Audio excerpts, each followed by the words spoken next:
Queridos amigos, muy bienvenidos a esta edición del Foro Universitario de Verano, ForoUniver 2021, cuyo tema, como todos conocemos, es Belleza y Arte, ver con el corazón.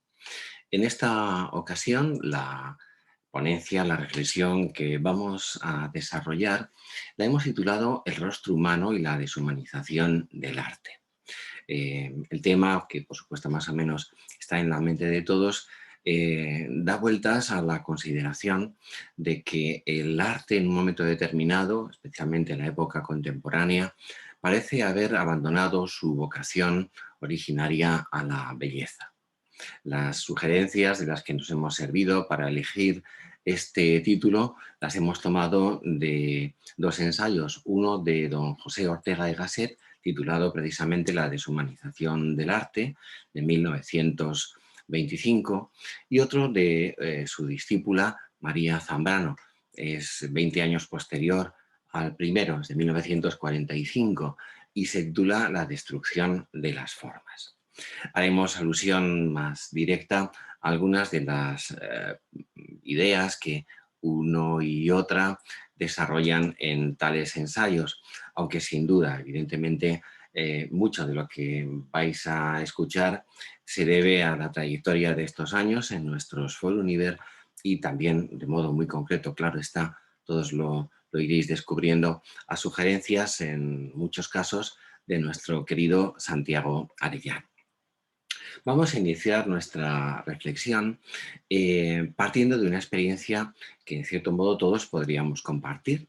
Y es que todo ser humano, cuando resulta impactado por el esplendor de lo real en alguna de sus facetas, es capaz de mostrar su experiencia, esa experiencia estética de encuentro con la belleza, haciéndola atravesar el filtro de su interioridad. Pasa a través de nuestra sensibilidad y de nuestra capacidad de expresión y de comunicación. Si bien todos estamos abiertos de un modo u otro a la belleza y procuramos incorporarla a nuestro vivir, esa es la precisa vocación a la que es llamado aquel al que llamamos el artista. El arte expresa y transmite sentimientos. Se vale para ello de medios de expresión variados y se comunica mediante lenguajes que actúan a través de los sentidos. Las palabras en el caso de la literatura, los sonidos en el caso de la música, las superficies y los pigmentos coloreados en la pintura, la plasticidad de diversos materiales en la escultura, la arquitectura, etc. Pero a pesar de la diversidad de estos medios de expresión, existe sin duda entre las artes una cierta analogía que nos permite hablar del arte en general y concebirlo como una forma universal de expresión y comunicación. Si nos remontamos al pensamiento griego, el pensamiento medieval abierto a la metafísica, se consideraba que la belleza del ámbito natural de nuestro entorno conducía de un modo inmediato a la consideración del ser, a su riqueza, a su misterio. Por eso se decía con Aristóteles que el arte imita a la naturaleza. Si bien esto hay que entenderlo bien, porque Aristóteles, propiamente hablando, no se refería a que el arte copie sin más, reproduzca sin más la realidad, sino que al emular las formas sensibles, eh, más bien lo que le llama la atención al arte es su fecundidad, la energía que nace de la naturaleza, esa fuerza creadora que encontramos en esa realidad que nos sorprende a cada paso. Es eso fundamentalmente lo que el artista intentaba reproducir, no solamente las cosas que tenemos ante nosotros, sino el modo en que éstas se producen en el seno de la realidad de la naturaleza. Es esa fecundidad la que llama poderosamente la atención e invita al artista a sumarse con sus capacidades. La realidad, se pensaba, había sido configurada por un pensamiento divino, un logos, y llevaba consigo la huella de la armonía y la fecundidad creadora de lo divino. En ese marco cultural y especialmente ya en el cristianismo, la percepción de la belleza y la expresión artística, al captar la perfección y la armonía de la realidad, implicaban también la contemplación del bien y la verdad a través del espíritu del artista.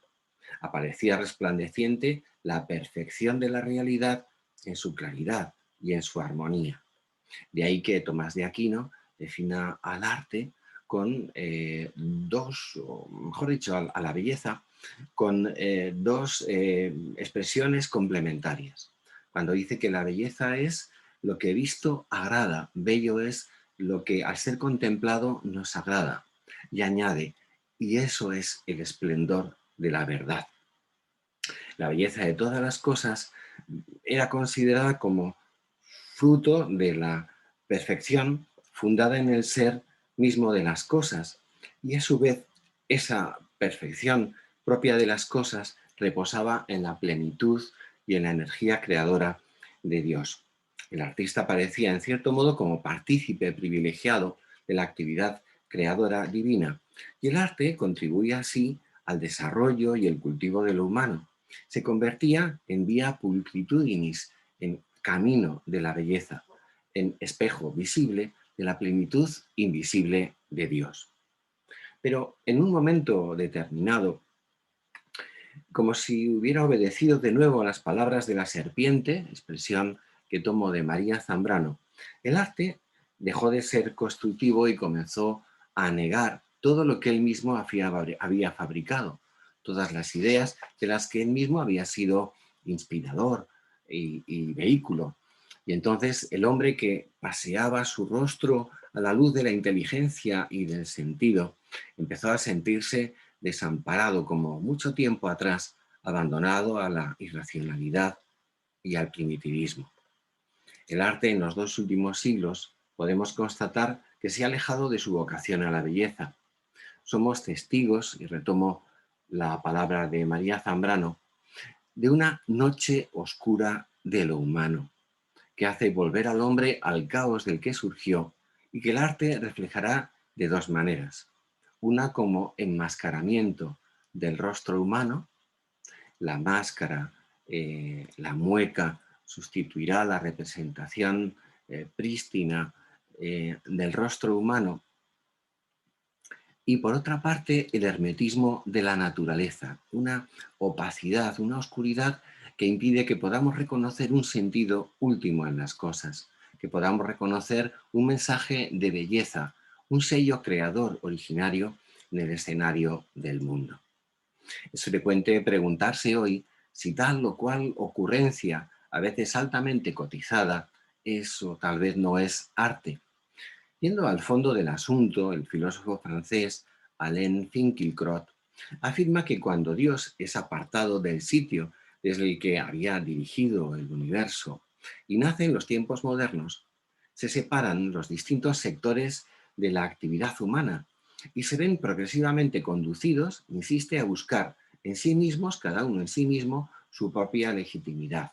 Y así, por ejemplo, la economía o la política, el pensamiento o el arte se desarrollan cada uno no tomando como referencia la realidad o el orden de la creación, sino tomándose a sí mismos como referencia, es decir, sin otro referente que su propio hecho, la propia dinámica, las leyes y las sugerencias que puedan brotar de la propia actividad humana misma. Dicho de otro modo, en el marco de la mentalidad dominante, el arte no ha escapado a la crisis de sentido que atraviesa el momento actual, donde se puede hablar de una dispersión del saber y del conocimiento, donde es difícil reconocer en los asuntos humanos que hay una referencia a un orden superior, sino que más bien cada uno de ellos funciona autónomamente y busca alcanzar sus propios objetivos sin otra referencia que el deseo, que la voluntad humana. En todo caso, en muchas ocasiones, la misma voluntad de poder.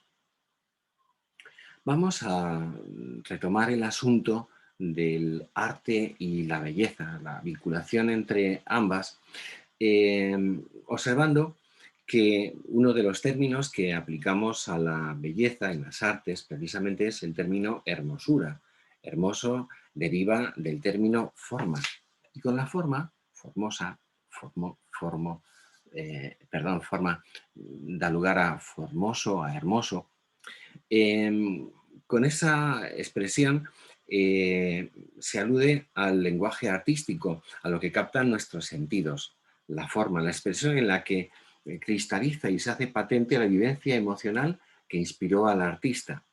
Esta vivencia vendría a ser el contenido de aquella expresión de la obra de arte mismo, de tal forma que la forma, la expresión que podemos ver y contemplar en la obra de arte y el contenido, la vivencia que ha querido manifestar o expresar a través de ella el artista, se consideran elementos indispensables que se alimentan entre sí.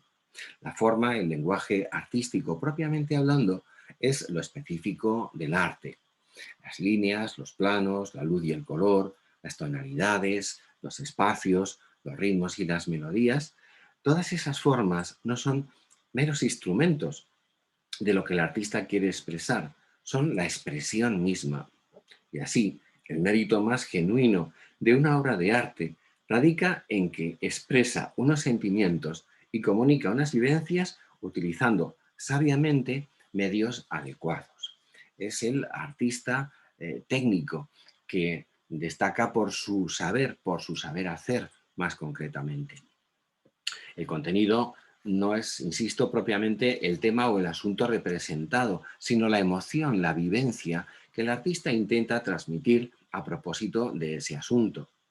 Por tener aquí las palabras de alguien a quien admiramos y queremos mucho, nuestra pintora de la luz, Sor Isabel Guerra. Ella dice: yo no pinto la luz que veo, sino la que siento. Pongamos de esto algunos ejemplos tomados precisamente de la pintura. El contenido de un cuadro, decimos, no es el objeto que sirve de modelo, ni el hecho narrado, un cesto de frutas, una batalla, un mito, un personaje, un rincón, sino la expresión hecha de color e imagen que el pintor plasma en el lienzo. Así, en el cuadro El buey desollado de Rembrandt, el contenido no es el buey de carne y hueso que sirvió de modelo, sino el buey pintado que se contempla en el cuadro, su cromatismo, su textura, el contraste luminoso, su contenido. Son las sugerencias emocionales que al verlo despierta, primero en el pintor, después en el espectador, en el contemplador. De igual manera no son los cacharros del bodegón de Zurbarán los que admiramos, sino los dibujados por el artista en el bodegón. No son los lugares, o por ejemplo también en el caso de Van Gogh podríamos decir, no son los lugares en los que él plantó su caballete los que nos asombran, sino la fuerza expresiva y la vitalidad que irradian los cuadros en los que nos traslada su intuición emocionada. Si esto podemos decirlo de los paisajes, también me gustaría destacarlo en el caso de algunos otros detalles representados en sus cuadros, como pueden ser este par de botas. No son las botas reales que él contemplaba y que reprodujo en su lienzo, son las que él nos muestra a través de su pintura. Heidegger en concreto hace un comentario precioso acerca de este par de botas, en el que nosotros también, lo mismo que él, podemos ver no simplemente dos calzados viejos, sino el esfuerzo del trabajo y del camino, el descanso y la acogida del hogar. Podemos incluso intuir, adivinar una escena familiar, las condiciones de vida seguramente penosas del propietario o de la propietaria de esas dos botas. Es decir, no son las botas tal cuales, sino las sugerencias que de ellas ha extraído el pintor y que nos muestra a través del lienzo. De la misma forma, el paisaje de Toledo que pintó el Greco era un paisaje bellísimo, pero lo que nos estremece no es tanto el paisaje, sino el cuadro. Sin embargo, lo que da sentido a lo que el artista siente es aquello que en la realidad lo suscita. Es muy importante esto porque la realidad, la cosa que sirve de inspiración, de motivo para la expresión artística, y el espíritu humano del propio artista, incluso del espectador, diríamos, van de la mano, ambas. La realidad es el nutriente del espíritu, podríamos decir, el alimento del espíritu, y este a su vez es la coronación expresiva de lo real, de la realidad.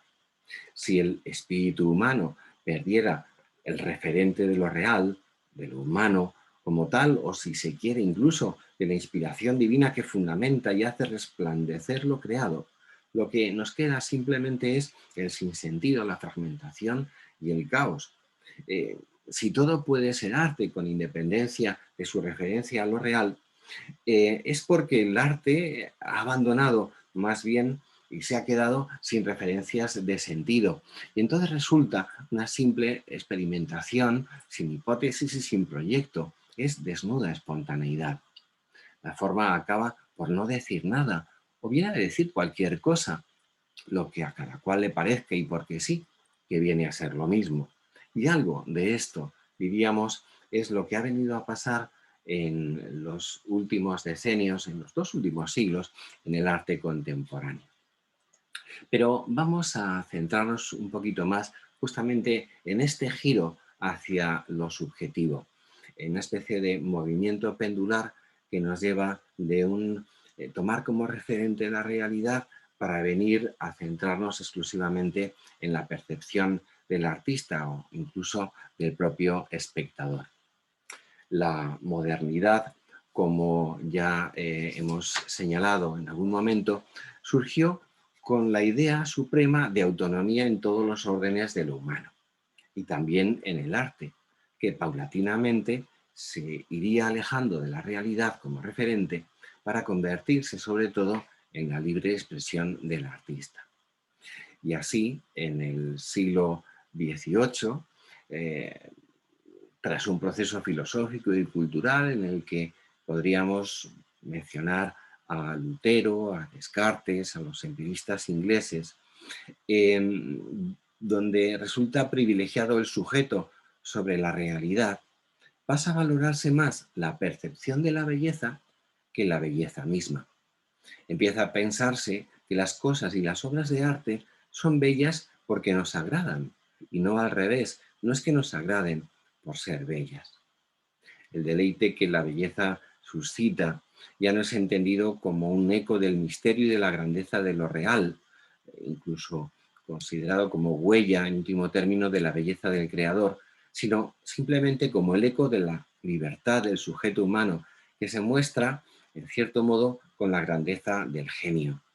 La belleza ahora será una creación del genio humano, del genio de un artista. Y entonces, lo objetivo y lo subjetivo, que originariamente estaban llamados a enriquecerse y a fecundarse, en lugar de complementarse y realzarse entre sí, se escinden y se contraponen de manera incluso violenta. Hallamos así un nuevo modo de mirar la realidad, no como ésta es, sino como el artista la percibe subjetivamente. Ya no existe un fundamento para la belleza en el ser de las cosas, y así se desconectará también de la verdad y del bien, de la verdad que la inteligencia descubre y del bien que orienta nuestra voluntad. Y lo que es aún más desconcertante, el arte se desconectará de la belleza misma. La libertad del sujeto se convertirá en la medida de todas las cosas y de todos los valores. Lo importante no es lo que la realidad suscita en la mirada y en la sensibilidad del artista, sino lo que al artista se le ocurre sin más. A finales del siglo XIX, los expresionistas defenderán un arte especialmente personal e intuitivo, donde predomina la visión interior del artista, la expresión, frente a lo que ellos llamaron la impresión, la plasmación de la realidad. Este es el cuadro de Monet, Impresión, Sol naciente, en el que justamente se inspira la denominación de impresionismo, la corriente estética que surge en torno a Monet y su círculo de amigos y de colegas pintores. los impresionistas. Como reacción a ese impresionismo surge el expresionismo, como decíamos, y a principios del siglo XX adopta un acento subversivo. La realidad, la libertad creativa se hará reivindicación y ruptura hacia toda norma, y así la historia reciente del arte se podría interpretar sin demasiada dificultad como una evolución del artista imitador de la naturaleza. Podría ser el caso del impresionismo, en el que ya la libertad subjetiva destaca, pero tiene como referencia una realidad, como es el caso de este magnífico cuadro de Munch. Y entonces lo que nos encontramos es, en lugar del artista imitador de la naturaleza, a un artista Dios, creador en cierto modo absoluto, liberado de la imitación, donde la libertad subjetiva del creador artista decide lo que es arte. Kurt Schreiders dice algo que sentó cátedra en su momento, y es que todo lo que escupe un artista es arte. Y así los rostros extraños y deformados que aparecen en el arte contemporáneo pueden ser vistos, de acuerdo con esto, como máscaras, maneras más bien de ocultar un rostro y trazos de una desaparición, la del hombre mismo. Así lo vieron entre nosotros Ortega y Gasset y María Zambrano. ¿Qué ocurre cuando el artista se mira a sí mismo sin otra referencia que su propia subjetividad, sus estados de ánimo, su propia desorientación acerca del sentido de su propia vida? María Zambrano, escribe que lo humano empieza a esconderse tras las máscaras y a su vez el mundo empieza a estar deshabitado. Ello ha supuesto dejar al arte sin referentes, sin relatos, sin dirección, sin palabras, sin ideas establecidas, verse frente a una realidad sin categorías, eh, sin orden, reducida a lo elemental, al caos. La destrucción de las formas y la huida de lo figurativo en el arte, que tenía como referencia lo que hallamos en la realidad, refleja ahora una desintegración del mundo como escenario humano. No se trata de mero cansancio ni de simple capricho estético o extravagancia. Con el arte moderno empieza a revivir, a tomar vida y presencia lo informe, lo amorfo del primitivismo anterior a la aparición del pensamiento y la racionalidad que distinguen al humano. Pensemos más allá de la expresión del rostro, de la identidad del ser humano tal y como se ve a sí mismo en los ojos del artista.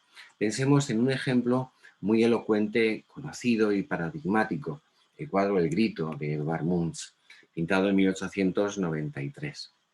Sin duda, la obra obedece a una vivencia personalísima de su autor. Así escribe Munch en su diario: paseaba por un sendero con dos amigos. El sol se puso. De repente el cielo se tiñó de rojo sangre y lenguas de fuego acechaban sobre el azul oscuro del fiordo y de la ciudad. Mis amigos continuaron y yo me quedé quieto, temblando de ansiedad. Sentí un grito infinito que atravesaba la naturaleza y todo mi ser.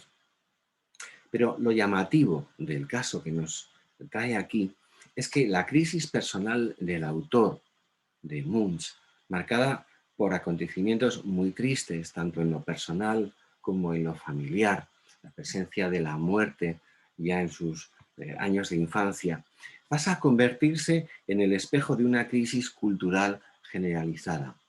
En cierto modo, este cuadro describe a los ojos de muchos el horror que suscita de forma casi profética para Munch lo que se avecina a comienzos del siglo XX, las dos guerras mundiales, los horrores del Holocausto, toda esa locura desatada cuando el hombre decide ocupar el lugar de Dios y no escuchar otra voz que la de sus propios deseos, estados de ánimo y ambiciones.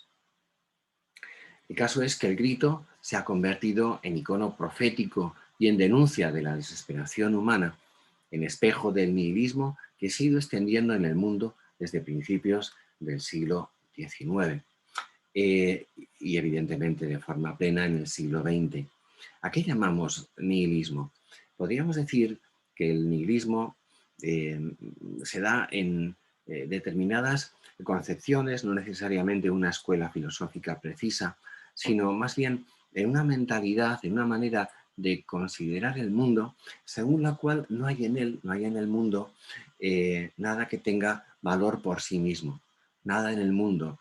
Las cosas como tales no tienen ningún valor, no tienen ningún sentido, exclusivamente adquieren el que nosotros queramos darles.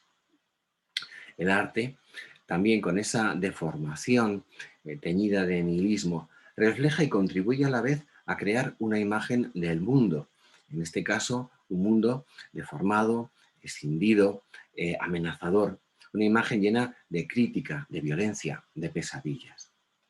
Nicolás Berdyaev, entre otros, existencialista ruso, ha destacado que lo que en el Renacimiento se inició como un proyecto de exaltación del humano, cada vez más al margen de Dios, acabó siendo un descalabro metafísico y existencial.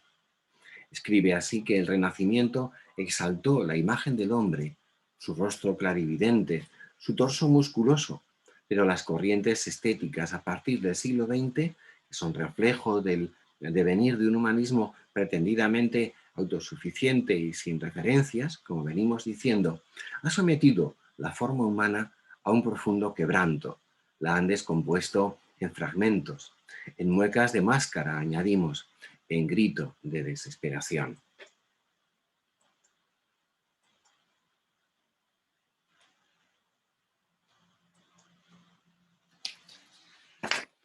Vamos a tomar pie en sugerencias que hemos aprendido de nuestro querido Santiago Arellano. En ese proceso de desfiguración del rostro humano, de deshumanización del arte que se produce de manera correlativa, vamos a tomar como ejemplo el enano Sebastián de Morras de Diego Velázquez. Un enano en la corte estaba al servicio del rey como bufón. Su trabajo era propiciar con dichos y acciones la risa de los cortesanos, entretener al personal. Velázquez sabe mostrar en este cuadro que contemplamos la dignidad sublime de todo ser humano, de todos, incluso la de quienes tienen un cuerpo depreciado. Contrastémoslo, por ejemplo, con la escultura del David de Miguel Ángel que veíamos hace un momento. En el mármol está esculpido el modelo perfecto de varón que va a enfrentarse al gigante, bello en sus proporciones y emblemático por encarnar un cuerpo perfecto, la capacidad de acción, sus manos robustas están preparadas para vencer a su enemigo y sus piernas para la agilidad y la acción. El enano Sebastián, en cambio, en vez de manos poderosas, muestra sus manitas frágiles, recogidas como si fueran muñones, y unos piececitos que por las justas pueden sostenerlo en pie. En nuestra sociedad es tomado como un ser inferior, útil solo como hazmerreír, pero Velázquez nos lo presenta con inmenso respeto. Lo viste como caballero y destaca en su rostro unos ojos profundos que expresan su dignidad de persona, de imagen de Dios. No es algo, es alguien. La melancolía de su mirada nos habla de nostalgia y vocación de plenitud. Pero para valorar esta mirada cristiana, profundamente cristiana de Velázquez, sería un buen procedimiento comparar ese óleo con el grabado que Goya hizo sobre el mismo motivo del enano Sebastián. Goya es un hombre ilustrado y que como tal cree que solo vale la pena vivir para gozar, triunfar, dominar el mundo. Pero está de vuelta de todo y rebosa amargura. La mirada del grabado está cargada de crispación e ira. Parece que nos estuviera diciendo que más valiera no haber nacido.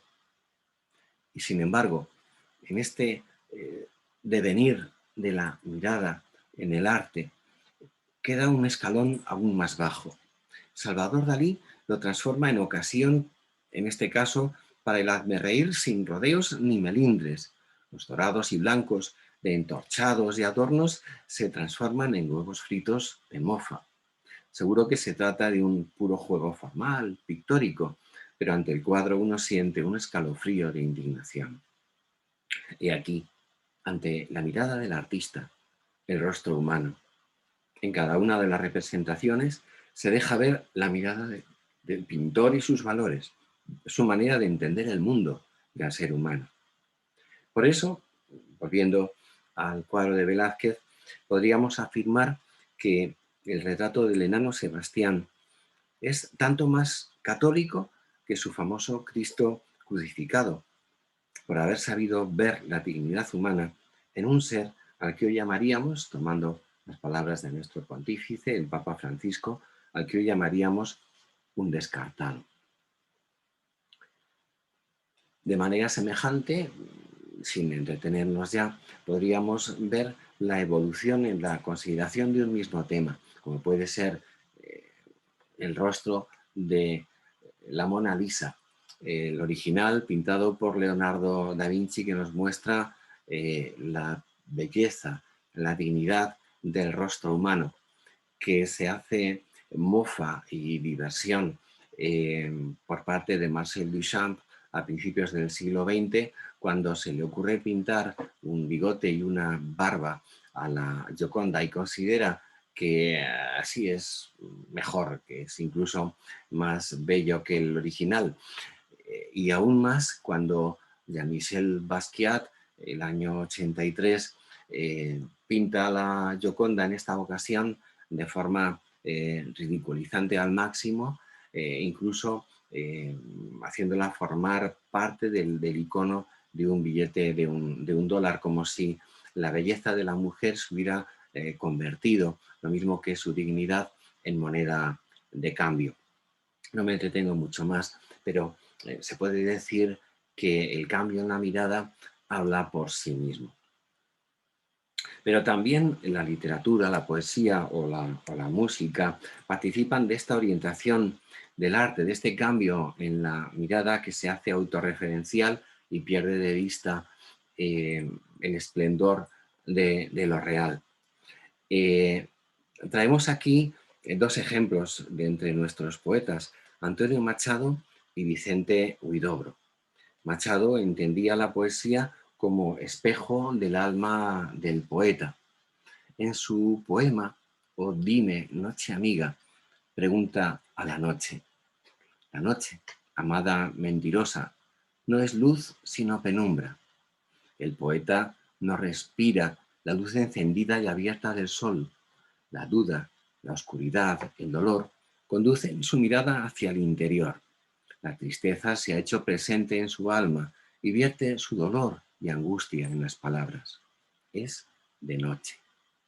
Pero en la noche, el poeta se atreve a preguntar, ¿quién soy? Buscador de Dios entre la niebla, el poeta Machado se siente como un fantasma y una sombra, perdido en sus sueños, vagando, desconocido para sí mismo. Al mirarse en el espejo del silencio y la palabra, no se reconoce a sí mismo. Decíamos antes que María Zambrano caracterizaba el escenario del arte contemporáneo precisamente como una noche oscura de lo humano. Ella se refería a que con la destrucción de las formas se retorna al hermetismo de la naturaleza y sobre todo a que con la desaparición del rostro humano a favor de las máscaras y de la mueca, la oscuridad primera comienza otra vez a estar presente en la vida. Y así, dice María Zambrano, el hombre volverá a sentirse solo como pura materia, alejado de todo sentido y singularidad, sin identidad, como perdido. Y tomamos para ello las palabras de Machado, perdido en un borroso laberinto de espejos. Este es el poema. Oh dime noche, amiga, amada vieja, que me traes el retablo de mis sueños, siempre desierto y desolado, y solo con mi fantasma dentro. Mi pobre sombra triste sobre la estepa y bajo el sol de fuego, o soñando amarguras en las voces de todos los misterios. Dime si sabes, vieja amada, dime si son mías las lágrimas que vierto. Salto a la última estrofa. Oh, yo no sé, dijo la noche, amado, yo no sé tu secreto, aunque he visto vagar ese que dices, desolado fantasma por tu sueño. Yo me asomo a las almas cuando lloran y escucho su hondo rezo humilde y solitario, ese que llamas salmo verdadero. Pero en las hondas bóvedas del alma, no sé si el llanto es una voz o un eco, para escuchar tu queja de tus labios. Yo te busqué en tu sueño y allí te vi vagando en un borroso laberinto de espejos. El rostro humano que no se reconoce a sí mismo y se ve perdido, vagando en ese borroso laberinto de espejos.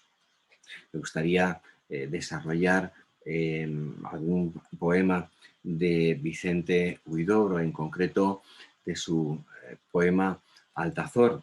Huidobro, en el año 1919, reciente aún el fin de la Primera Guerra Mundial y el asentamiento en Rusia del comunismo, tiene ante sí los horrores recientes, expresión de la deshumanización y la crueldad endémica que será ya de todo el siglo XX, pero que no impidieron que Occidente bailara el charleston y que las damiselas con sus elegantes pamelas decorasen como en un anuncio publicitario el vacío espiritual de una sociedad que, en lugar de pararse y realizar un examen de conciencia para buscar las causas de lo sucedido, huía hacia adelante, como suele aconsejar el vértigo. El mundo se estaba quedando sin alma, absolutamente desorientado en cuanto a su humanidad. Altazor es el título de ese extenso poema del chileno Vicente Huidobro, ligado a las vanguardias literarias y al comunismo de principios del siglo XX. Es un magnífico ejemplo de nihilismo que sigue a la lógica del humanismo ateo, junto con múltiples y llamativas manifestaciones del arte y del pensamiento contemporáneo que, como venimos diciendo, concluyen en el absurdo y en el vacío existencial. El azor, Altazor, es el símbolo del alma humana, del hombre que aspira a lo alto. En el canto primero, como en un cataclismo, se van derrumbando todas sus pretensiones. La construcción de un mundo feliz se ha venido abajo. Es ciego quien no ve los escombros y, sin embargo, seguimos en los mismos errores, como si fueran estos la única senda del hombre. Se rompió el diamante de tus sueños en un mar de estupor. Estás perdido, Altazor. Altazor es el hombre, solo en medio del universo, solo como una nota que florece en las alturas del vacío. Impresionante este verso. No hay bien, no hay mal, ni verdad, ni orden, ni belleza. ¿En dónde estás, Altazor? El canto séptimo es una larga gitanjáfora. La gitanjáfora es una composición poética con solo los sonidos del lenguaje, sin contenido ni significación. Fue cultivada por algunos artistas de vanguardia, especialmente por el dadaísmo. En cierto modo es como una broma de humor negro. Huidobro la incluye como muestra del sinsentido en el que todo al final concluye. Su uso aquí se explica, pues, qué ocurriría si todo el mundo, incluido el hombre, hubiera perdido el logos, la razón, como clave de la existencia. Probablemente nuestros vocablos se reducirían a un grito amargo, algo parecido al grito de Munch en pintura. El canto séptimo del Altazor de Huidobro no es juego sonoro, es un grito final, es el grito del hombre al terminar de cruzar el puente de la vida, porque todo aparece como un trabalenguas absurdo. Así comienza el largo y amargo lamento. Ahí, allá, allá, ia, ia, ia, aya, ui, tralalí, lalí, lalá, aruaru, urulario, lalilá, rimbibolam, lam, lam, uyaya, zolonario, lalilá, montruleya, montrustrella, lalolú, montresol y mandotrina, ayay. Parece una broma pesada, pero es puro lenguaje sin sentido. Tomemos ahora un ejemplo entre muchos de la música, en el cual se deja sentir también que el humano se ha ido desdibujando en el curso de los 2 últimos siglos en todas las expresiones del arte. Si podemos considerar un autor emblemático de la música clásica, hablaríamos de Mozart, seguramente. Y una de sus más entrañables obras es la ópera cómica, perdón, El rapto del Serrallo, en la que cuenta el triunfo del amor fiel entre los comprometidos Constanza y Belmonte, a pesar de haber sido aquella recluida en el harén del Pachá Selim. Es una bella historia de amor. Pero el año 2004 fue representada por la Ópera Cómica de Berlín bajo la dirección de un provocador, de Calixto Beitio, un dramaturgo muy de nuestro tiempo, en el sentido que venimos mencionando. En la turbulenta puesta en escena de Beitio, las palabras y la música hablan, por un lado, de amor y compasión, pero el mensaje queda brutalmente ahogado por chillonas escenas de tortura, asesinato y crudo sexo narcisista que ensucian el escenario. El arte aquí también no solo se separa de la belleza, sino que ha intentado estrangularla. Tras la aparición del impresionismo a finales del siglo XIX y del inicial expresionismo a principios del XX, el arte se expande y diversifica en muy numerosas corrientes y movimientos. El posimpresionismo, el fauvismo, el cubismo, el dadaísmo, el futurismo, el surrealismo, el abstraccionismo. Simplificando un poco, tal vez, podríamos hablar del surgimiento de las llamadas vanguardias artísticas, caracterizadas por un afán rupturista y provocador frente al arte anterior, figurativo, imitador de la naturaleza, pero también, en este caso, con un componente explícito de lectura social y cultural, de libertarismo y revolución.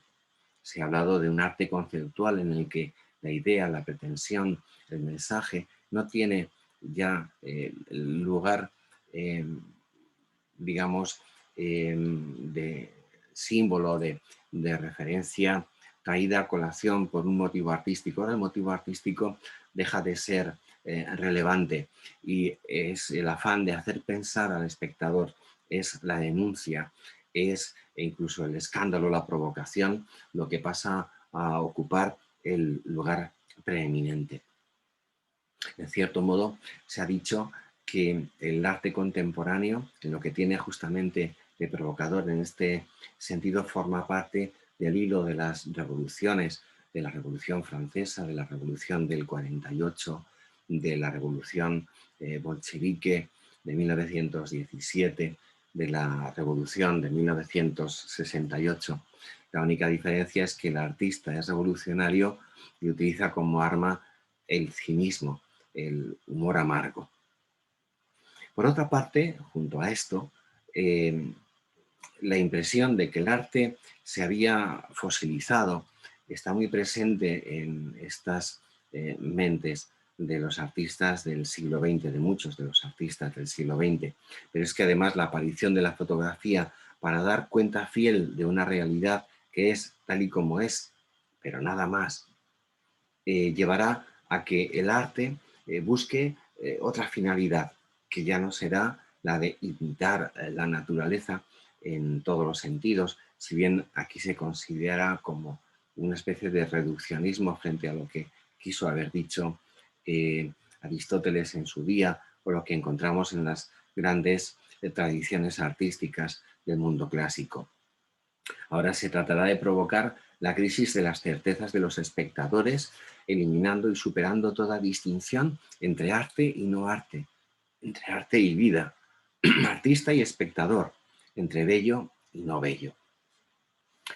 Vamos a servirnos ahora de algunos ejemplos destacados del arte contemporáneo, que son en cierto modo emblemáticos, sobre todo por su repercusión.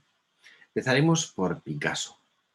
En el cuadro Las señoritas de la calle Aviñó de 1908 encontramos la referencia clave al cubismo, movimiento artístico del que nuestro paisano, el pintor Pablo Picasso, es creador y máximo exponente.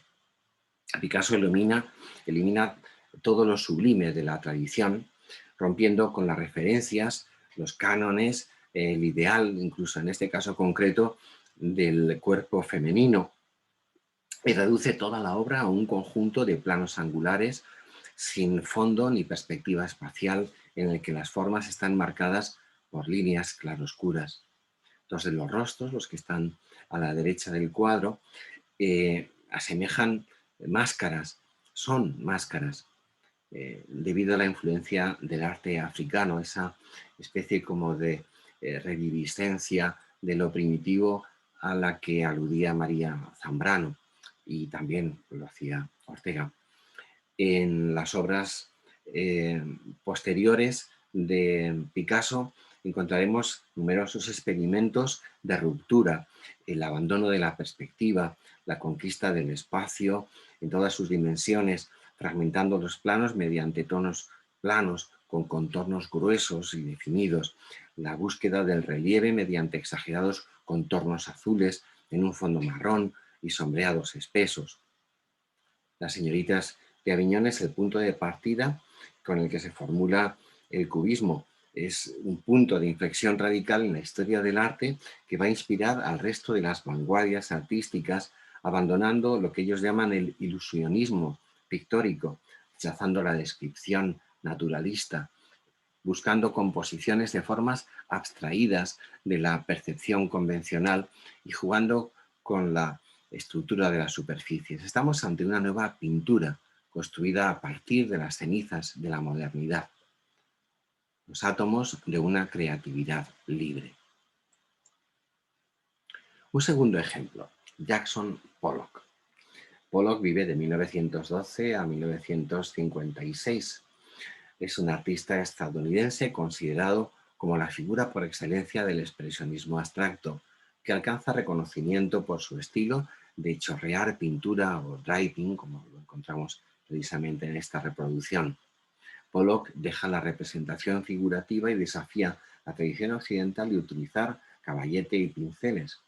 Pollock pintaba sobre el suelo, como le vemos aquí, en cualquier dirección y sin propósito previo. Es curioso, pero su manera de interpretar el arte es una identificación con su propia subjetividad.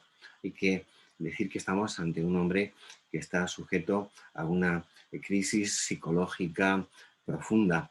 Es un hombre que tiene tremendas depresiones de forma frecuente, y por eso su manera de trabajar artísticamente es reflejo y expresión de alguna manera de ese caos sufriente de emociones, de una mirada convulsa ante el mundo a su alrededor, pero también es algo que él considera una terapia, una especie de desaguadero de esa tensión interna. Dice así Pollock: cuando estoy dentro de mi pintura, no soy consciente de lo que estoy haciendo.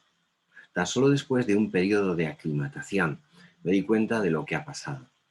No tengo miedo a hacer cambios, destruir la imagen, porque la pintura tiene vida propia. Lo que intento es dejarla salir.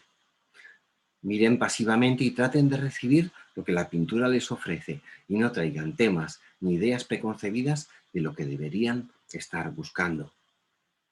Se trata de ver la pintura por lo que es, pintura pura, sin significado y mensaje simbolizado o representado. El objeto de sus pinturas es inducir al espectador a la reflexión, sin previos juicios, sin referencias anteriores. Y además reconoce, diríamos con cierta ironía, de servir como canal de terapia para el propio artista. Tercer ejemplo, el dadaísta Marcel Duchamp. Se va a erigir como hito significativo dentro de este proceso.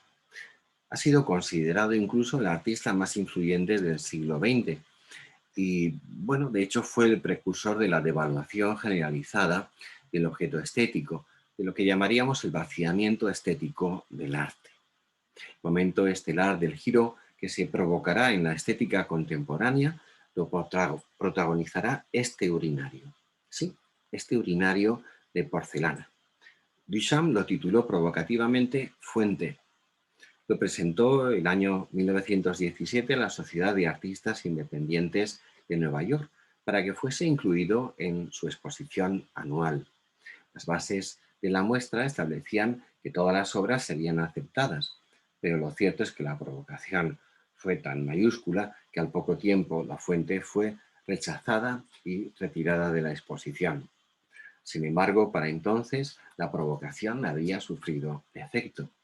Con ella se inició una auténtica revolución en el mundo del arte, introduciendo el llamado vanguardismo y mostrando que cualquier objeto mundano podía considerarse una obra de arte con tal de que el artista lo quitara de su contexto original, en este caso un baño, y lo situara en un nuevo contexto, una galería o un museo, y lo declarase como tal. Creó así la primera obra de arte conceptual, en el que el mensaje o la idea, como decíamos antes, es más importante que la obra artística misma en cuanto objeto físico, y abrió las puertas a las invasiones bárbaras que establecieron que cualquier cosa en un museo, y por qué no fuera de un museo, porque en un vertedero, en un garaje, o un parlamento en plena calle o en cualquier otro lugar, que cualquier cosa puede ser arte. Hemos hablado de dadaísmo. Duchamp es quizás su primer y genuino representante. Dada, se dijo, es destrucción. Una destrucción, si se quiere, creativa, pero destrucción. Dada, se dirá, es anti todo, anti-arte, anti-literatura, anti-dada incluso. Es el caos, el azar tirando hacia lo gamberro, hacia lo escandaloso. Nada más feliz para un dadaísta, nada hace más feliz a un dadaísta que escandalizar al burgués, épater le bourgeois. El Manifiesto Dada de 1917 recogía unas palabras de Tristan Tzara, uno de sus inspiradores, que decía que los que están con nosotros son los que conservan su libertad. No reconocemos ninguna teoría. El único sistema todavía aceptable es el de no tener sistemas. Libertad, dada, dada, dada, aullido de colores encrespados, encuentro de todos los contrarios y de todas las contradicciones, de todo motivo grotesco, de toda incoherencia, es decir, de la vida. Duchamp, anticonvencionalista, refinado e irreverente, pensaba que la pintura estaba muerta, pudriéndose en los museos, mausoleos, y descubrió la belleza, o al menos una sorprendente fuente de sugerencias, en lo coyuntural, lo fugaz y lo superficial. Pintando bigotes a la Gioconda, como vimos anteriormente, pensó que estaba mejorando al original, o así lo dio a pensar, y lo curioso es que muchos le creyeron. A través de los ready-mades, objetos de uso común, muchas veces modificados, presentados como obras de arte, pone en tela de juicio la identidad del producto artístico y su distinción respecto de cualquier otro objeto de la vida corriente, ya se trate de billetes de tren, de artículos de periódico, de fragmentos de fotografías, de botellas, de sombreros, de ruedas de bicicleta, de planchas, de urinarios. Otro artista emblemático. El arte de Andy Warhol, prolongando esta deriva, conocerá un éxito absoluto con el llamado pop art, que reacciona contra el expresionismo abstracto al que consideraba elitista y rebuscado. Utilizará imágenes conocidas, pero dándoles un sentido diferente. Ya no habrá diferencia entre la Gioconda, Marilyn Monroe y una botella de Coca-Cola o una lata de conservas Campbell, porque el artista convierte en arte cualquier objeto solo con firmarlo. Llega a decir Andy Warhol: yo firmo todo, billetes de banco, tickets de metro, incluso a un niño nacido en Nueva York. Escribo encima a Andy Warhol para que se convierta en una obra de arte. Amigo de Andy Warhol, con personalidad propia evidente, es Jean-Michel Basquiat. Con 22 años era ya una estrella del arte. Poco antes pintaba grafitis en los muros del Soho y mendigaba en el Low Manhattan, pero ahora, con 22 años, el año 82, las galerías de medio mundo se lo rifaban. Era el niño radiante que todos comparaban con Rimbaud, el poeta maldito de la poesía francesa de finales del XIX. El éxito de Basquiat en los últimos años de su vida, él muere el año 88 con 27 años de edad por sobredosis de heroína.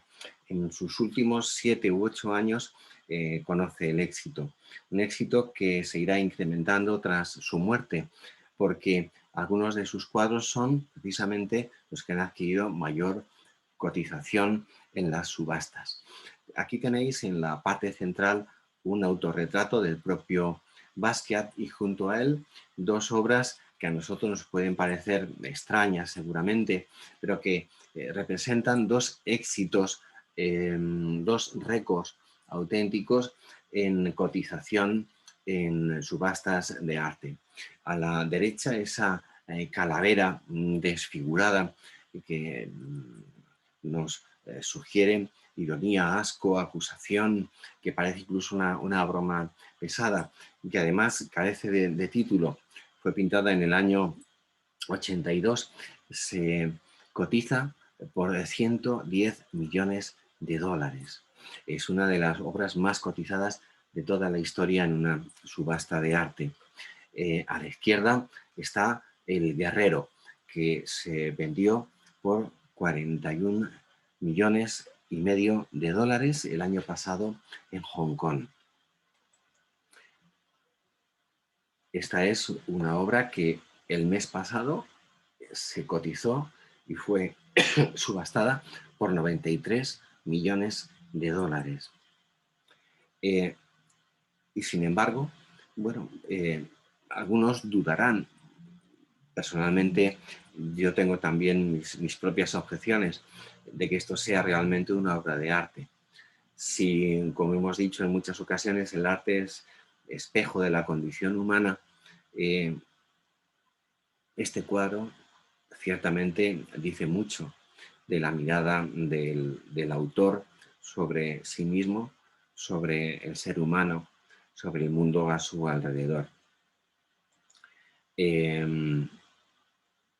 Tenemos a la izquierda su cuadro, bueno, que viene a ser una versión en el que versiona la Mona Lisa, y como decíamos al principio, se viene medio a identificar con un dólar, como si la dignidad de la mujer se hubiera convertido en moneda de cambio. Esta lectura incluso tiene mucho de denuncia. Efectivamente, en nuestro mundo se podría pensar que la dignidad de la mujer se ha convertido en mercancía, lo cual ha ensuciado precisamente su dignidad. Y bueno, en cierto modo, he aquí una muestra elocuente de lo que tal vez con ello se quiere denunciar. A la derecha es otra muestra, un autorretrato del propio Basquiat, bueno, en cierto modo como una máscara, como una calavera, incluso con cuernos, como si se tratara de un demonio, de un enemigo de la civilización, que sin embargo no le impediría ganar mucho dinero en sus últimos años. Comenzó a pintar vestido de Armani y salía a la calle con las salpicaduras de pintura. Fue en esa época cuando realizó, por ejemplo, Notario, en el año 83, una pintura dividida en 3 paneles que está llena de todo tipo de elementos simbólicos, donde aparecen distintos niveles de significación. Simbolismo popular de los Estados Unidos, argot de la calle, referencias a la historia y a la mitología. Es un cuadro de grandes proporciones, tiene aproximadamente unos 10 metros de largo, de parte a parte. Referencias a la historia y la mitología, juegos de palabras. Quiere ser un pastiche de la cultura actual, de la cultura norteamericana, que el artista veía como un lavado de cerebro hecho por instituciones, pero del que él tampoco deja de beneficiarse. Aquí los elementos figurativos, los textos, se mezclan y se complementan. Incluso aparece en ocasiones el símbolo del copyright, que no sabemos muy bien si usa como crítica, como autocrítica o de forma coherente dada la cotización que iban alcanzando sus cuadros y al final de su vida. Utiliza frenéticos patrones, muchas veces aleatorios, intuitivos, utiliza motivos familiares de su trabajo, calaveras, escritura garabateada. A través de todo ello, en su época sobre todo de mayor éxito, se aprecia un sentimiento de rebelión, casi de agresión pictórica. Sus pinceladas llegan a ser arañazos, borrones, tachaduras. Parece una obra fruto de una furia espontánea, aunque tal vez pueda ser también algo perfectamente calculado. El año 85, Basquiat y Andy Warhol realizaron juntos una exposición de sus supuestamente mejores pinturas, una exhibición que no contó con mucho éxito, por lo cual se produjo un distanciamiento entre ambos. Tras la inesperada muerte de Warhol, al año siguiente, el año 1987, Basquiat, que tenía un gran afecto por él, entró en una profunda depresión por no haber arreglado los malentendidos con su amigo. Y esto fue determinante para su depresión y su adicción a la heroína. Un año más tarde de la muerte de Warhol, Basquiat fallecía por sobredosis cuando solo contaba 27 años. Un continuador, no sé si llamarle imitador de Basquiat, es el español Matías Sánchez, al que en ocasiones nos hemos referido de la mano de Santiago Arellano. Y ciertamente podríamos decir que hay mucho de esa mirada confusa, en medio de denuncia, medio de perplejidad, donde el ser humano no se encuentra a sí mismo, no se reconoce a sí mismo, siendo objeto de multitud de solicitaciones, de impresiones de todo tipo, aparece como perdido en medio de un caos total. Lo clásico y lo moderno, lo religioso y lo criminal, eh, todo parece darse cita en una especie de tormenta, de confusión. En cierto modo, si este es un espejo de la condición humana, bien es verdad que podría decirse que el arte contemporáneo pone de manifiesto una profunda crisis cultural en nuestro tiempo.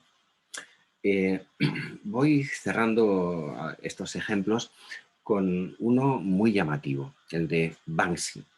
Banksy es, creemos, un autor que permanece en el anonimato, que eh, ha sabido alcanzar popularidad precisamente porque en ningún momento ha querido revelar su identidad, que ha hecho de lo subversivo, de la denuncia, incluso de lo ilegal, del graffiti, lo mismo que Basquiat también se formó como grafitero en sus orígenes.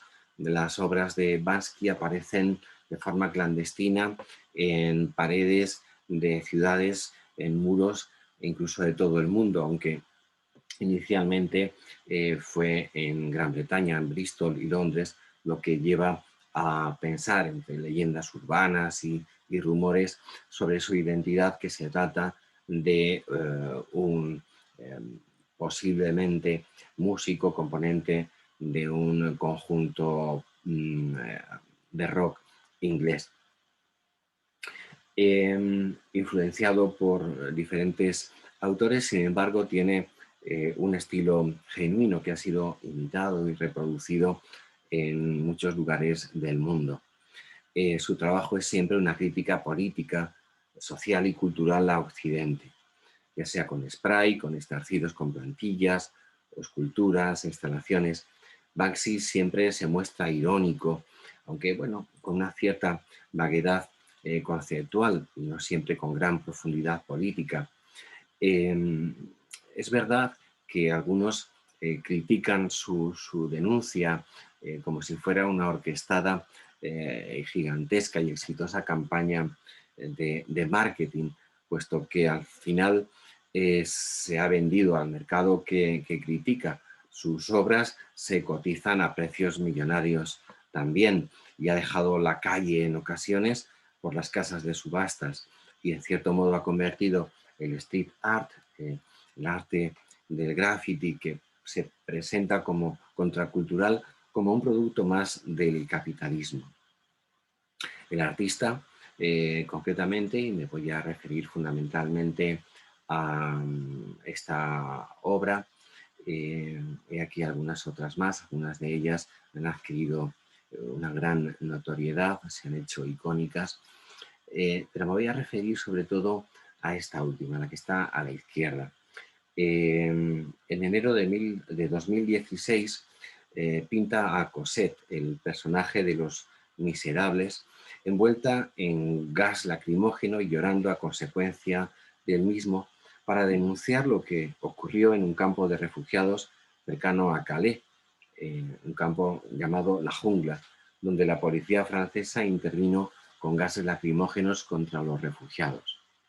Hizo esta denuncia en plena calle, frente a la embajada francesa en Londres, donde una mañana apareció sobre unos tableros esta representación, tomando la imagen de la huérfana maltratada en la novela Los Miserables. Banksy realizaba una crítica a Europa y a su doble moral. La pieza, en apenas 48 horas, atrajo a miles de curiosos. Contaba además con un código QR que está aquí a la izquierda, que señalo, que enlazaba con un vídeo en la página de YouTube en el que se ve cómo los refugiados en el campo de la jungla de Calais fueron gaseados el 5 de enero de 2016. Se consideraba una crítica a las autoridades francesas, no hay más que ver la bandera de Francia desgarrada detrás de la imagen de la niña, pero esto supuso un cierto conflicto, puesto que fue admirado como una obra de arte y adquirió una difusión inmediata. Las autoridades inglesas no sabían si considerarlo una obra de arte o una provocación. El caso es que optaron por taparla, como se ve en la parte inferior, hasta que posteriormente ya se decidió que fuera a parar a las paredes de un museo. He ahí una reproducción del vídeo al que remite el código QR, al que enlaza y donde aparece durante 7 minutos una grabación donde la policía gasea a los habitantes de este campo de refugiados que esperan atravesar el Canal de la Mancha. Estamos evidentemente ante una elaboradísima concepción artística que lo que busca es provocar, hacer pensar en una experiencia que evidentemente ha adquirido un reconocimiento y un relieve extraordinario. El arte experimental de las últimas décadas busca otras vías para involucrar al espectador en la obra, pensada cada vez más no como una realidad acabada y aislada, sino más bien como un espacio abierto, como instalación o performance, en la que el propio espectador, en quien se busca provocar la reflexión, la sorpresa o la perplejidad, entra a formar parte activa y efectiva de la obra. Algunos artistas utilizan un feísmo explícito para agredir la sensibilidad del público. Es el caso de Basquiat, por ejemplo, como ya hemos mencionado. Un público al que consideran, digámoslo así, demasiado autocomplaciente y cuyo criterio estético desprecian. El arte no solo se ha separado de la belleza, sino que ha intentado estrangularla. Épaté Le Bourgeois, escandalizar al burgués, se había convertido en grito de guerra de los poetas decadentes y simbolistas franceses de finales del siglo XIX también, como pueden ser Baudelaire o ya mencionado Rimbaud.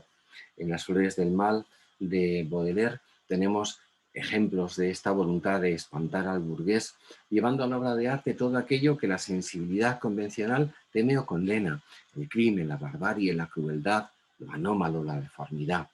Esa postura de ofender el buen gusto burgués será para estos autores una forma de liberación y de crítica por parte de movimientos estéticos de vanguardia, como pueden ser claramente el dadaísmo y el surrealismo, entre otros. Va a persistir hasta nuestros días de múltiples maneras, decíamos, y por ejemplo nos vamos a referir, ya para terminar, a la notoriedad, por otra parte explicable, de una obra discutible de arte, no esta en concreto, sino toda en general, de Piero Manzoni, que mediante ese citado deseo de espantar, de escandalizar al burgués, denuncia la mercantilización capitalista del arte. Una ironía mayúscula. En 1961, Manzoni pone sus propios excrementos en 90 latas de metal de 5 centímetros de alto y un diámetro de 6,5 centímetros y las etiquetó literalmente con las palabras "mierda de artista". Vendió cada lata al peso teniendo en cuenta la cotización del oro de ese día. Hoy podemos ver esas latas en instituciones tan prestigiosas como el Georges Pompidou de París, la Tate Gallery de Londres o el MoMA de Nueva York. En el año 2007 incluso se llegó a subastar un ejemplar, una lata, al precio de 124.000 euros. Esto nos lleva a hacer una última reflexión acerca del arte como espejo de la cultura. Hallamos excesos seguramente aberrantes, entre los que hemos mencionado y otros muchos que podríamos haber traído aquí, pero hay algo de verdad en todo esto. El arte moderno subraya la necesidad, la necesaria presencia del sujeto, también del sujeto espectador, porque solamente a través de la interioridad del artista se puede de alguna manera captar algún vislumbre de sentido o de sinsentido en la realidad. Sin embargo, la pérdida de referencia respecto de la realidad, el alejamiento de la belleza, que es constitutiva del ser de las cosas, lleva al paroxismo, a la trivialidad y a la falta de sentido, como hemos podido apreciar. Roger Scruton, al que ya nos referíamos ayer, por boca de nuestro colaborador y amigo, el profesor José Ramón Ayllón, ha hecho reflexiones muy profundas acerca de este asunto concreto. Para él, los grandes artistas del pasado no ignoraban que la vida humana está llena de caos y sufrimiento, pero, dice, conocían el remedio de una belleza capaz de conjurar la tristeza y de afirmarnos en la alegría. Sin embargo, muchos artistas modernos, dice Scruton, creen por el contrario que la misión del arte es mostrar la fealdad del mundo sin intentar transformarla en belleza. Algo, sin embargo, resulta interesante en todo esto, lo que el arte tiene de espejo de la mentalidad dominante. En la llamada posmodernidad, la dispersión y extravagancia que a menudo ostenta el arte en muchas de sus expresiones no es sino el síntoma manifiesto de una auténtica crisis generalizada de civilización, como apuntábamos antes. Scruton lamenta que el relativismo de nuestro tiempo haya acentuado la indefinición del arte de forma grotesca. Ya no sabemos lo que es arte y los propios artistas han renunciado a la belleza para embarcarse en la pura libertad creativa, en la ocurrencia o las exigencias del mercado. En palabras de Scruton, creo que perder la belleza es peligroso, pues con ella perdemos el sentido de la vida. Y es que no estamos hablando de un capricho subjetivo, sino de una necesidad universal de los seres humanos. Sin ella, sin la belleza, la vida es ciertamente un desierto espiritual.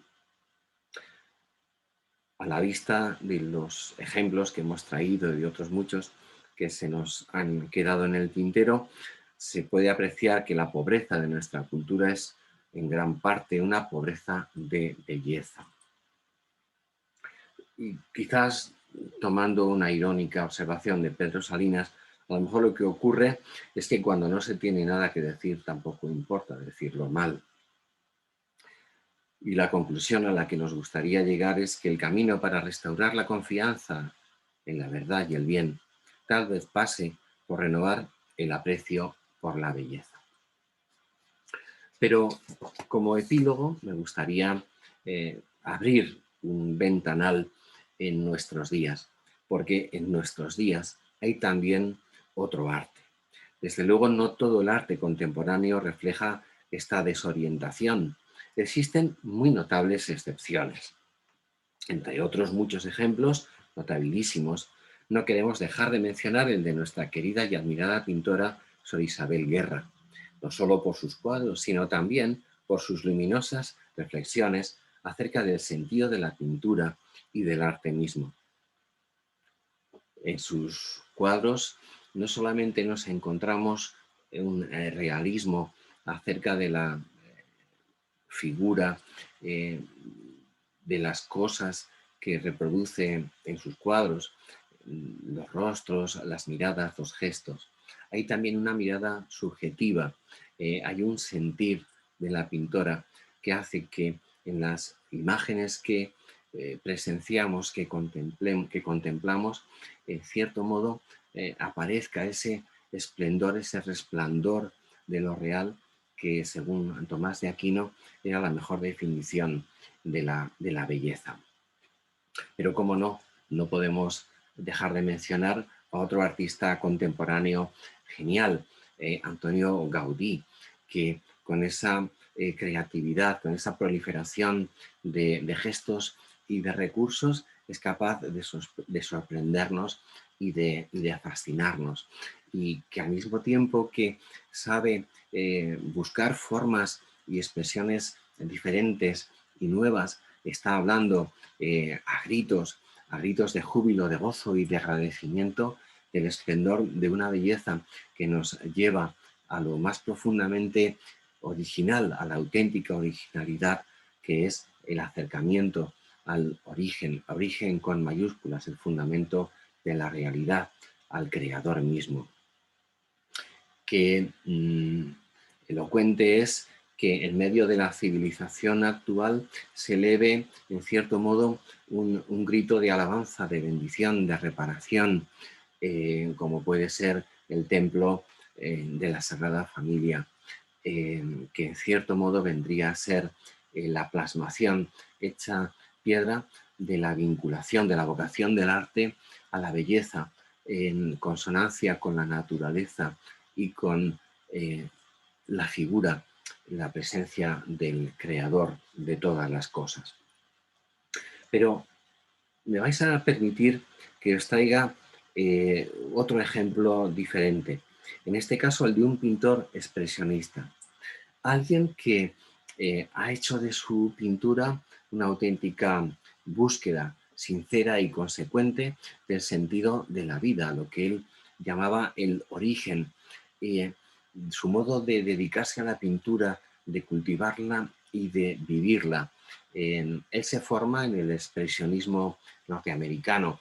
Hemos mencionado antes a Pollock, pero es interesante conocer su peripecia vital para llamar la atención sobre lo que quiero deciros.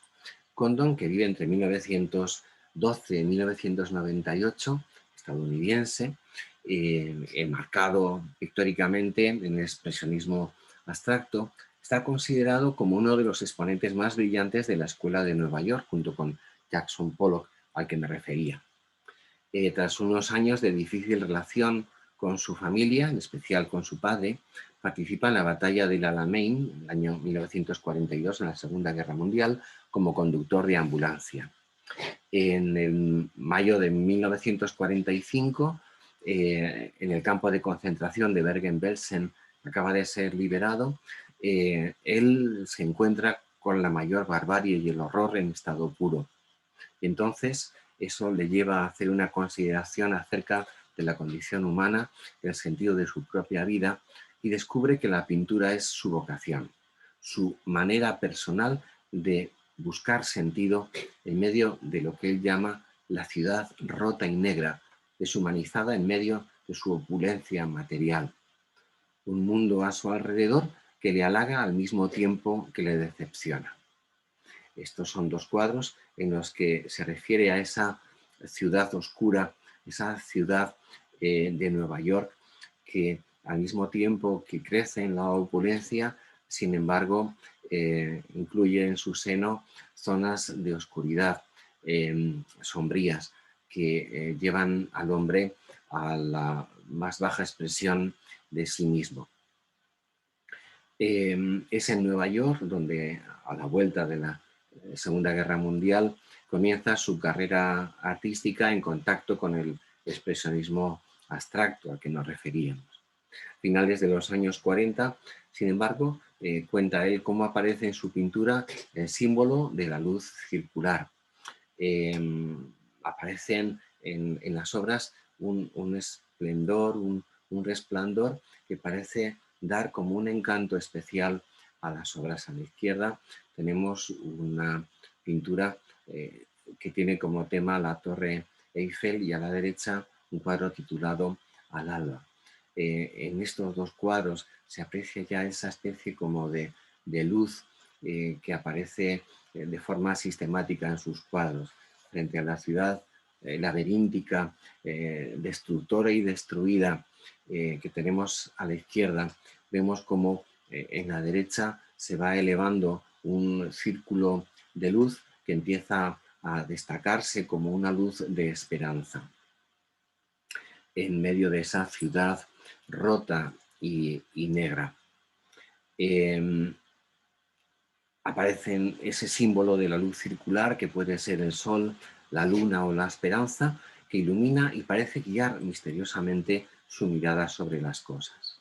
Él se refiere a esos años, a esa década de los años 50, prácticamente como el inicio de su conversión personal. Era ateo, era homosexual, era una persona que tenía, como hemos dicho, una vivencia muy crispada, muy doliente del mundo en el que vive, pero se va como abriendo un resquicio luminoso a través de su pintura y de su propia vida, que hace que en los años 50 se instale temporalmente en Venecia, que sea esta ciudad italiana su mejor fuente de inspiración. Allí va a conocer además Pro Civitate Cristiana, un movimiento católico alentado por el sacerdote Giovanni Rossi.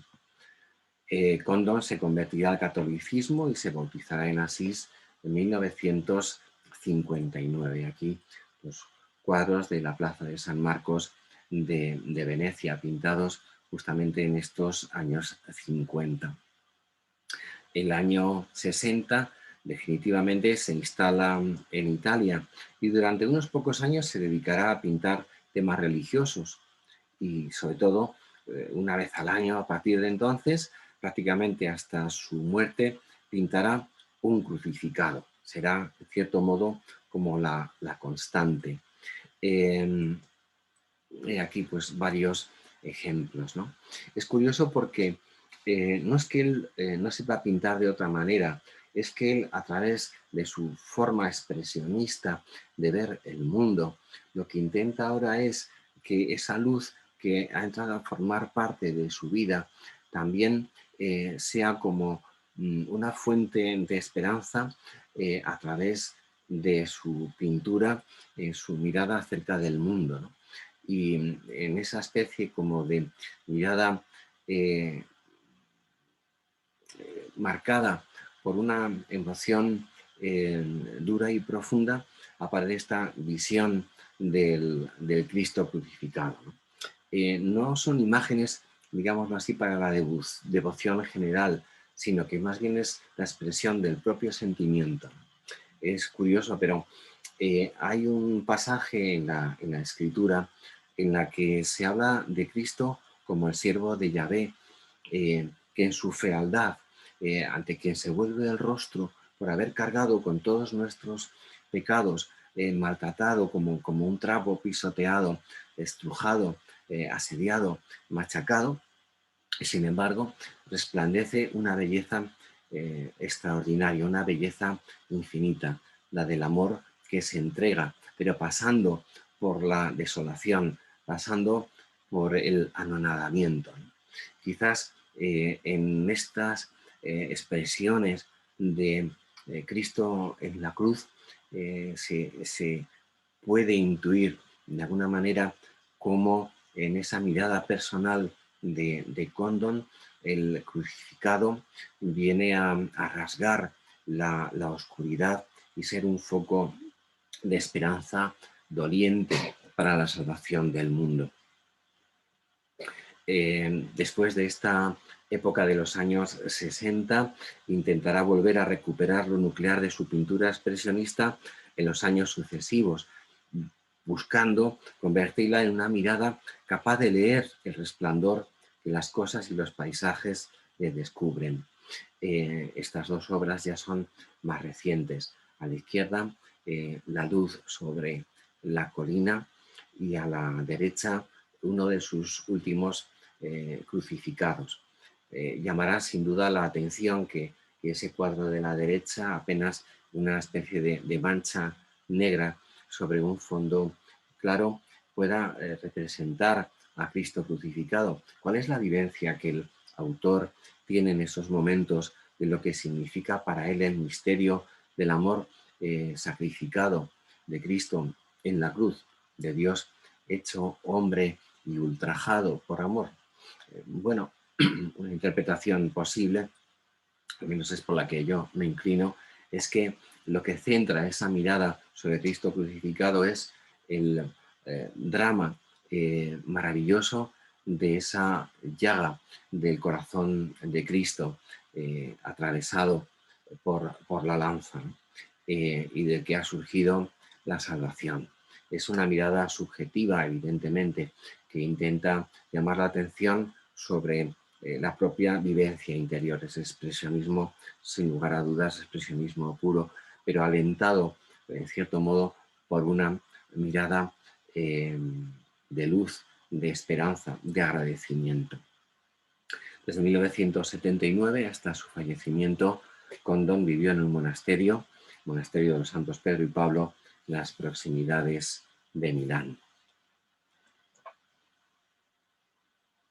Bien, pues simplemente quería con estos tres ejemplos, y me he centrado un poquito más en el caso de William Condon, para hacer ver que un artista, a través de su propia subjetividad, está llamado a encontrarse con la belleza de lo real, con el misterio latente en todas las cosas, que son en el fondo huellas cargadas de significado y movidas por el impulso de un logos creador. Es a través del arte y de su sugerencia permanente como el artista contemporáneo no tiene por qué volver a formas o modas o estilos del pasado para ser auténtico, sino que intenta ser el mismo desde sus propias claves, desde su sensibilidad y desde su dominio de la técnica expresiva. Intenta, en cierto modo, mostrarnos el esplendor de lo real. Bien, pues muchísimas gracias a todos. Quizás me he alargado excesivamente, pero creo que es apasionante ahondar en el arte contemporáneo como espejo de una civilización en decadencia, pero donde es posible que la luz de la esperanza, el retorno al origen, como dice William Condon, nos pueda llevar hacia una nueva mirada, una mirada trascendente. De lo que se trata, y aquí nos damos la mano, Santiago, vosotros y yo, de lo que se trata es de aprender a mirar para aprender a vivir.